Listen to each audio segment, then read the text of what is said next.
Hello, I'm Aletta Bee, and I'm going to be reading from my short story, A Promising Dinnertime. Melissa signaled across the dinner table to her younger sister Ruthie to remove the lipstick on her cheek.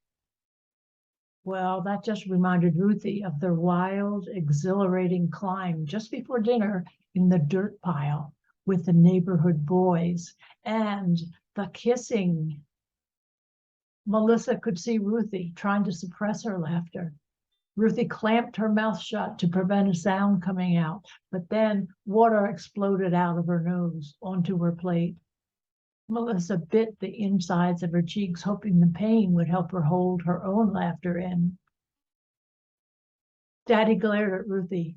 "What is wrong with you? You don't have the brains you were born with."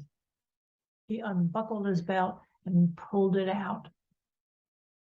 Melissa felt responsible for protecting Ruthie. She couldn't just sit there. After all, she was the older sister. If she hadn't reminded Ruthie of the smear, if she hadn't taken Ruthie with her in the first place to the excavation, Daddy wouldn't be mad at her. "Daddy, please don't be mad at Ruthie. I made a face at her, and that made her laugh. It's my fault." At that, their father whipped his head around to glare at her. "How dare you disrespect me? Who do you think you are, telling me what to do?" Melissa's hand holding her fork shook, attracting his eyes to her hands with their mud-rimmed cuticles. His upper lip curled. "What filth have you brought home?" He turned toward her, holding his belt up to her. "Daddy, I promise, really, I didn't mean any disrespect." "Cease and desist," he bellowed as he stood up so fast it knocked his chair over. The formality of his words and the shock of the overturned chair set both Melissa and Ruthie off into wild, uncontrollable, anxious laughter. He took a step toward Melissa and turned the belt so the buckle was free to make contact. Then he grabbed Melissa, pushed her chest onto her chair seat, and pelted her bottom. Embarrassed and even more anxious, she couldn't control her laughter either.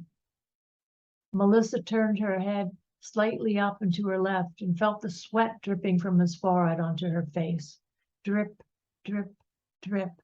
She could hear his heavy breathing accompanied by the high-pitched whistle from the deviated septum he had from his high school football days. Melissa saw him. She felt him. She knew his core in those moments. He was desperate, out of control, weak, while pretending to wield power, terrified of disrespect.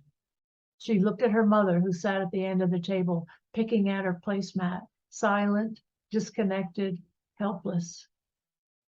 With every whack her father gave Melissa, any remaining trusting ties to him were hacked away.